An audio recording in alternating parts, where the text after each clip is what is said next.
Hello learner, my name is Ruchi Gupta. Welcome to my channel Ruchi Eco Classes for UGC Net।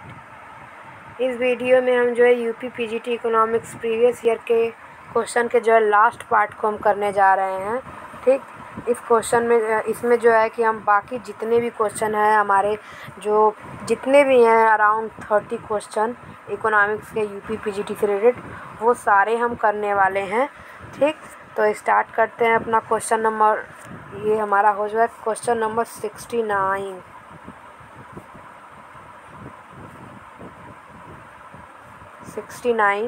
ये यहाँ पे हमने किया था cross price elasticity of demand. First substitute good is always, तो positive होता है और कॉम्प्लीमेंट्री गुड के लिए हमारा जो है निगेटिव होता है। ठीक, next question, which of the following combination of measure of central tendency can be calculated easily using graph of the distribution. ठीक, तो मीन और मीडियन होता है। आप अगर मीन का जो है हमारा पैरामीटर इस तरीके दिया हुआ है, ठीक, और अगर आपने यहाँ मीन निकाला हुआ है और अगर बीच में जैसे यहाँ पे 10, 20, 30 ऐसे है और आपका मीन आ गया 25, तो आपने यहाँ पे जो देख के आप बता सकते हैं कि इस वाले डायग्राम में आपका मीन है। उसी तरह जो है आप मीडियन भी कर सकते हैं। तो ये मीन एंड मीडियन यहाँ पे आंसर है इसका। नेशनल इनकम इज, तो नेशनल इनकम जो है फ्लो वेरिएबल होता है क्योंकि ये जो है एक ईयर में जो है इसको मेजर किया जाता है कि नेशनल ईयर इनकम जो है काउंटिंग एक साल में होता है। उसी तरह कंजप्शन जो होता है वो भी हमारा फ्लो वेरिएबल होता है। अगर हम मनी की बात करेंगे तो मनी जो है हमारा स्टॉक वेरिएबल होता है। स्टॉक वेरिएबल बोलते हैं जो कि हम जिसको मेजर किया जाता है particular at a point of time, और flow variable over the period of time होता है। ठीक, तो कंजप्शन हमारा जो है फ्लो होता है और इन्वेस्टमेंट हमारा स्टॉक होता है। उसी तरह ISLM का पूछता है तो LM हमारा जो है मनी को डिनोट करता है, तो LM जो है स्टॉक वेरिएबल है, IS हमारा जो है फ्लो वेरिएबल है और ISLM बोथ मिला के हमारा जो है stock and flow both variable है। ठीक, which of the following statement is correct with reference to ISLM model, तो ISLM मॉडल पहले हिक्स ने दिया हुआ है। ठीक, और ISLM मॉडल में जो है 3 रेंज हैं, क्लासिकल, किन्सियन और इंटरमीडिएटरी। ठीक, क्लासिकल, इंटरमीडिएटरी और किन्सियन। ठीक, ये यहाँ से एक रेंज है, एक यहाँ से है, एक यहाँ से है। ठीक, तो ये जो किन्सियन रेंज है, किन्सियन में ही जो है हमारा लिक्विडिटी ट्रैप सिचुएशन आता है और इस लिक्विडिटी ट्रैप सिचुएशन में हमारे जो है मॉनेटरी पॉलिसी इनइफेक्टिव होती है, यानी हम मनी सप्लाई इंक्रीज करते जाते हैं, रेट ऑफ इंटरेस्ट हमारा जो है नीचे ही रहता है और यहाँ पे जो है फिजिकल पॉलिसी इफेक्टिव होती है। तो ये हमारा जो यहाँ पे पहला दिया हुआ ऑप्शन है कि हमारा जो first the physical policy remain effective in the Keynesian range of LM कर, तो ये सही है हमारा। दूसरा है हमारा the physical policy remain ineffective in the classical range of LM कर, तो हमारा हम जब क्लासिकल की बात करते हैं तो उसमें जो है मॉनेटरी पॉलिसी की बात होती है, वहाँ पे जो है फिजिकल पॉलिसी अप्लाई नहीं होती है। The monetary policy remain ineffective in the Keynesian range of LM कर, तो मॉनेटरी पॉलिसी हमारा जो है इनइफेक्टिव होती है हमारे किन्सियन रेंज में क्योंकि यहाँ पे जो है फिजिकल पॉलिसी इफेक्टिव होती है। तो all of the above are true. Which one of the following is not included in the capital account in the balance of payment, तो इसमें जो है फॉरेन इन्वेस्टमेंट हमारा जो है इंक्लूडेड होता है। इन्वेस्टमेंट एक्सटर्नल असिस्टमेंट हमारा होता है, NRI होता है। इसमें और इसमें जो है डिफरेंस है, इन्वेस्टमेंट और इनकम फ्रॉम इन्वेस्टमेंट। ये मैंने जब अपनी वीडियो बनाई है और इससे पहले भी क्वेश्चन बारे में बताया मैंने आपको कि income from investment is a part of revenue account यानी कि करेंट अकाउंट, और जो इन्वेस्टमेंट होती है यानी फॉरेन इन्वेस्टमेंट वो हमारा पार्ट होता है कैपिटल अकाउंट का। ठीक, तो इन्वेस्टमेंट इनकम हमारा यहाँ पे पार्ट नहीं है। Next question, L shaped indifference curve exist, तो कॉम्प्लीमेंट्री के केस में ये हमारा जो है L शेप्ड हमारा जो है इंडिफरेंस कर्व होता है और इसमें MRF हमारा जो है 0 होता है, और सब्स्टिट्यूट के गुड के केस में हमारा जो है MRF हमारा जो है पॉजिटिव होता है। ये इस तरह इंडिफरेंस कर्व हमारा ये इस तरीके से होता है, और इंडिफरेंस कर्व की वैल्यू जो MRS की वैल्यू हमारी 1 होती है। ठीक, ये सारी चीज़ें मैंने अपने इंडिफरेंस कर्व को डीप में पूरी करा के रखी हुई है। आप वहाँ से चाहे तो अच्छे से देख सकते हैं। Indifference curve for normal, good, जो है नेसेसिटी, इन्फीरियर, सारी जो जितने भी आते हैं शेप के, कॉन्वेक्स क्यों नहीं होता, कॉनकेव नहीं होता, ठीक, स्ट्रेट लाइन क्यों नहीं होना चाहिए, ये दोनों जो है एक्सेप्शन है। ठीक, तो इसका जो है इस वीडियो का लिंक मैं आपको डिस्क्रिप्शन में दे दूँगी, वहाँ से आप चेक कर लीजिएगा। और आपको ये जो ये वीडियो की PDF चाहिए तो आप मेरे जो है टेलीग्राम लिंक पे चले जाइएगा। Bandwagon effect is an example of, तो एक्सटर्नलिटी जैसे कि आपको पता है कि पॉजिटिव होती है और निगेटिव होती है। ठीक, तो बैंडवेगन इफ़ेक्ट हमारा जो है पॉजिटिव एक्सटर्नलिटी में आता है, और स्नोब इफ़ेक्ट हमारा जो है हमारा आता है निगेटिव एक्सटर्नलिटी में। ठीक, और ये जो है कॉन्सिपिशियस कंजप्शन से यानी डेमोन्स्ट्रेटर इफेक्ट को दिखाता है, और इससे जो है रिलेटिव इनकम हाइपोथेसिस जो है रिलेट करता है। Next, Engel curve for Giffen good, तो ये इन्फीरियर होता है। ये भी मैंने आपको जो है अभी जो है कि जो मैं full revision of micro economics करा रही हूँ उसमें भी कराया है, और जो है मैंने इससे रिलेटेड जो है फर्स्ट पार्ट भी उसमें भी जा कर के मैंने अच्छे से डीपली कराया हुआ है। आप जाके चेक कीजिएगा, अभी कल की ही शायद वीडियो अपलोड हुई है। The Phillips curve shows an inverse relationship between the rate of inflation and the rate of unemployment, ये जो है इनवर्स रिलेशनशिप बताता है। The fall in the price of a commodity whose demand curve is rectangular hyperbola causes total expenditure on the commodity to, तो अगर आपको पता है कि हमारा जो है रेक्टेंगुलर हाइपरबोला है तो यहाँ पे जो है इलास्टिसिटी हमारी 1 होती है, यानी यूनिटी होती है, और जब इलास्टिसिटी हमारी यूनिटी होती है तो एक्सपेंडिचर चेंज नहीं रहता है, remain unchanged. Next, if the income elasticity of demand is greater than 1, यानी ये जो है हमारी मोर इलास्टिक आती है, और मोर इलास्टिक किसकी होगी, जब हमारा गुड लग्जरियस होगा तो उसकी जो है कि इलास्टिसिटी हमारी जो है ज़्यादा होती है। ठीक, next question, if the price consumption curve for a commodity is horizontal at all relevant prices for it, the demand curve for this commodity is, ये भी एक बहुत ही अच्छा क्वेश्चन है। ठीक, जो कि आपने शायद सुना ना होगा। प्राइस कंजप्शन कर्व जो है ये इस तरीके से जब बनता है, जब हमारा एक प्राइस से जो है कांस्टेंट होता है, इनकम ऑफ कंज्यूमर जो है सेम रहता है, और उसके बाद जो है केवल एक्स के प्राइसेज गिरते जाते हैं तो एक्स का कंजप्शन ज़्यादा होता जाता है। ठीक, जब एक्स का कंजप्शन ज़्यादा होता जाता है तो आईसी कर्व ये इस तरीके से होता है, और इन आईसी कर्व को ही मिला करके जो है हमारा जब पीसीसी मिलता है, जब हमारा पीसीसी बनता है तो पीसीसी हमारा जो है straight line horizontal to x axis इस तरीके से बनता है। ठीक, ये जो है डायग्राम अच्छे से नहीं बना, तो ये इस तरीके से बनता है।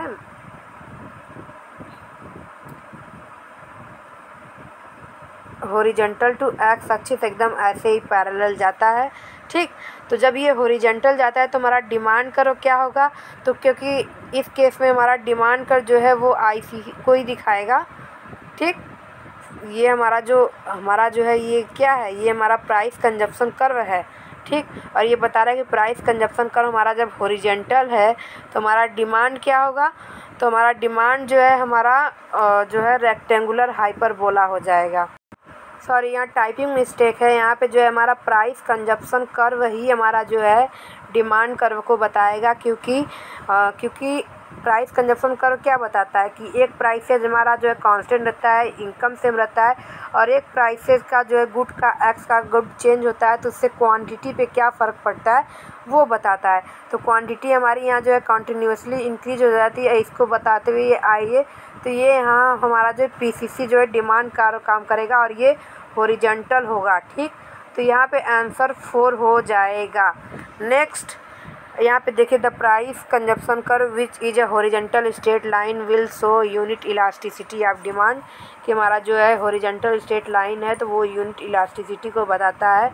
एंड वी दस conclude that when indifference map, यानी क्योंकि 3 इंडिफरेंस कर्व है तो इस such that it's give a price consumption curve of the shape of a horizontal straight line, the price elasticity of demand for the good x is equals to unity।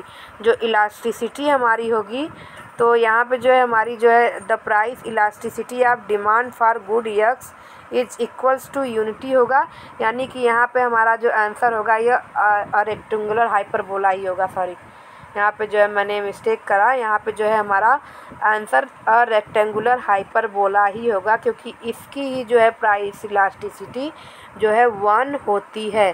ठीक, यहाँ पे जो है curve से मैं हॉरिजॉन्टल से जो है कंफ्यूज हुई। यहाँ पे जो है इसकी प्राइस इलास्टिसिटी 1 होती है रेक्टेंगुलर हाइपरबोला की, और जबकि हमारी जो हॉरिजॉन्टल पीसीसी है तो इसके अकॉर्डिंग इसकी जो है कि इलास्टिसिटी ऑफ डिमांड 1 होगी, और अगर इलास्टिसिटी ऑफ डिमांड 1 होगी तो इसका जो है कि डिमांड कर्व जो है रेक्टेंगुलर हाइपरबोला होगा। Next question, Slutsky keeps real income constant when the price of a commodity falls by। तो यहाँ पे फर्स्ट ऑप्शन है keeping the consumer on the same indifference curve, pushing the consumer to lower indifference curve. तो ये तो गलत हो जाएगा क्योंकि उसका सेटिस्फैक्शन कम हो जाएगा, और सेटिस्फैक्शन कभी भी कम नहीं होना चाहिए, ज़्यादा हो सकता है। Allowing the consumer to purchase the same basket of good as before the price change. ठीक, तो वो तो पहले तो वो उतना बास्केट कंज्यूम कर ही रहा है प्राइस के चेंज होने से, लेकिन हमें प्राइस के चेंज होने के बाद देखना है। ठीक, when the price of a commodity falls by allowing the consumer to purchase more of the both commodity than before the price change। ठीक, यानी हमारा फर्स्ट ऑप्शन यहाँ पे सही हो जाता है। नेक्स्ट है in which type of commodities is the consumer surplus infinite. तो कंज्यूमर सरप्लस इनफाइनाइट कब होता है? हमारा कंज्यूमर सरप्लस इनफाइनाइट तब होता है जब हमारा गुड जो है परफेक्टली इन इलास्टिक हो। जब हमारा गुड परफेक्टली इन इलास्टिक होगा तो हमारा कंज्यूमर सरप्लस वहाँ पे इनफाइनाइट होता है। और गुड हमारा जो है कि परफेक्टली इन इलास्टिक कब होगा? जैसे कि इन इलास्टिक कब होगा? तो लग्जरियस वाले गुड तो हमारे जो है मोर इलास्टिक होते हैं। ठीक, स्कार्स की हम बात करते ही नहीं है। कंफर्ट वाले भी जो है इलास्टिक ही होते हैं। नेसेसिटी गुड जो होता है वो ज़रूरी होता है, इसका जो है प्राइस, जैसे आपकी मेडिकल सॉल्ट वगैरह हो गई, प्राइस इंक्रीज हो या डिक्रीज हो इससे उस चीज़ को कोई फ़र्क नहीं पड़ता है। इनकी जो है डिमांड इंक्रीज होगी, इनकी जो जितनी डिमांड होती है उतनी ही डिमांड होगी। ठीक, तो ये इन केस ऑफ नेसेसिटी जो है कंज्यूमर सरप्लस इनफाइनाइट होता है। और अगर हमारा जो है कंज्यूमर सरप्लस जो है जीरो होता है in case of perfectly elastic demand curve. Consumer surplus is infinite when the demand curve is inelastic and zero in case of a perfectly elastic demand curve. A firm with minimum cost in the long run is known as the optimum firm.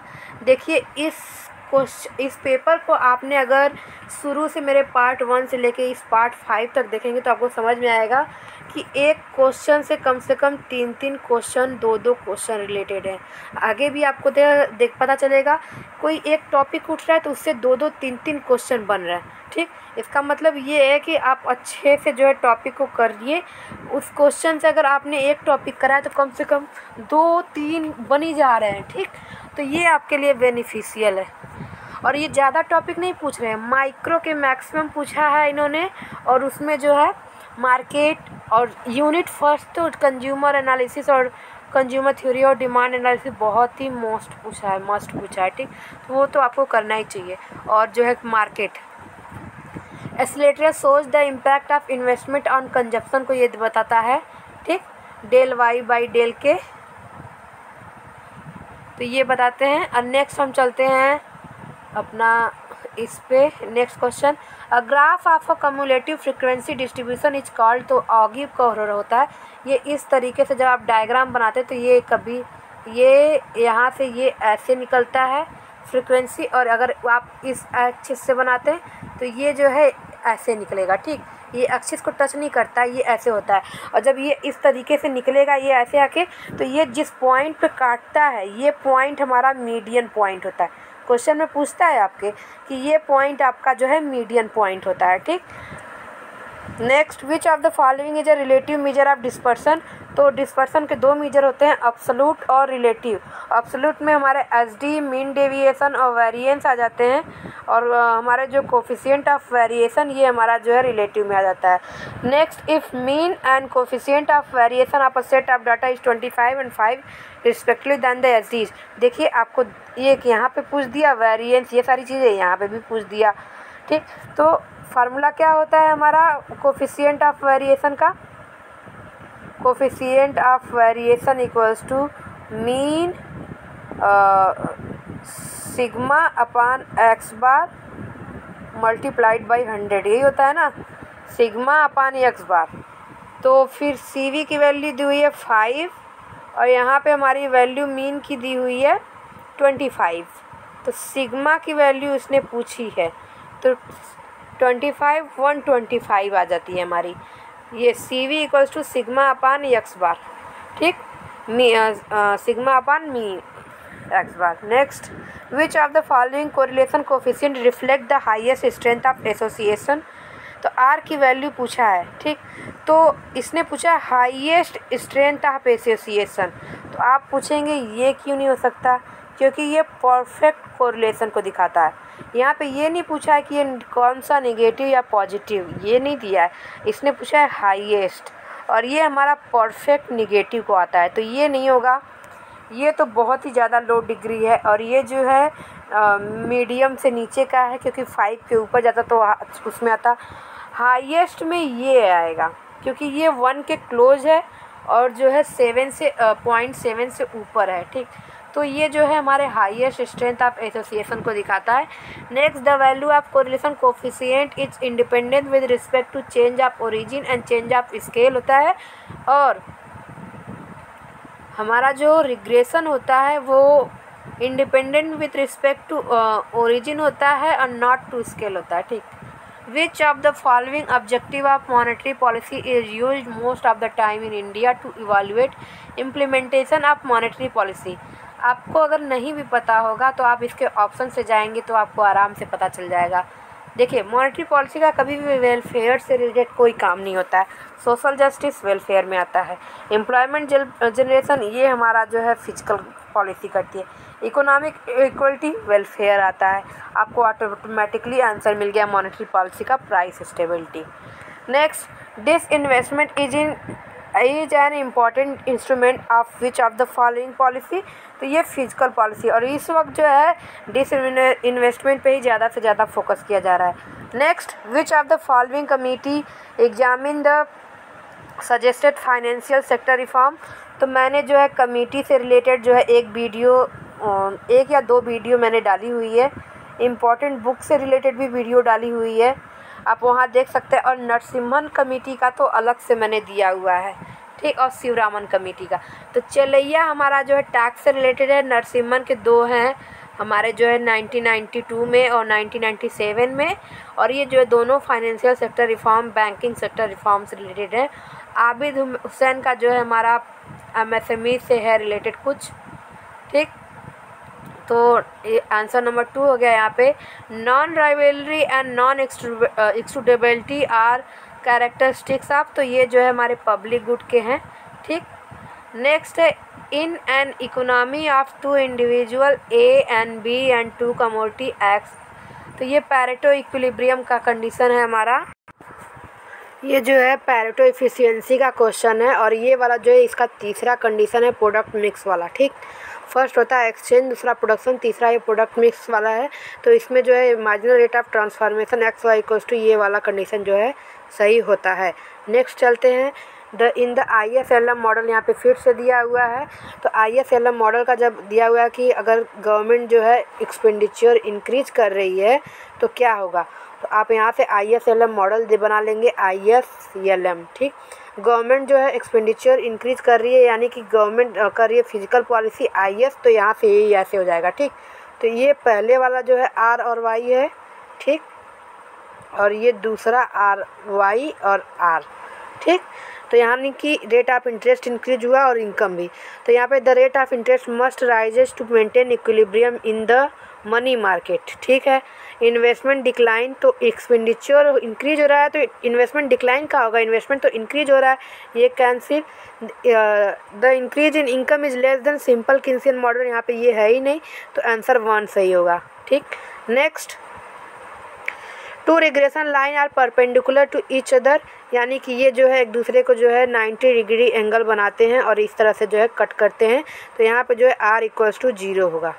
Next, if the outcome is an odd number when a dice is rolled, अगर एक dice rolled होता है तो उसका total outcome जो है 36 होता है, 6 मल्टीप्लाइड बाई 6।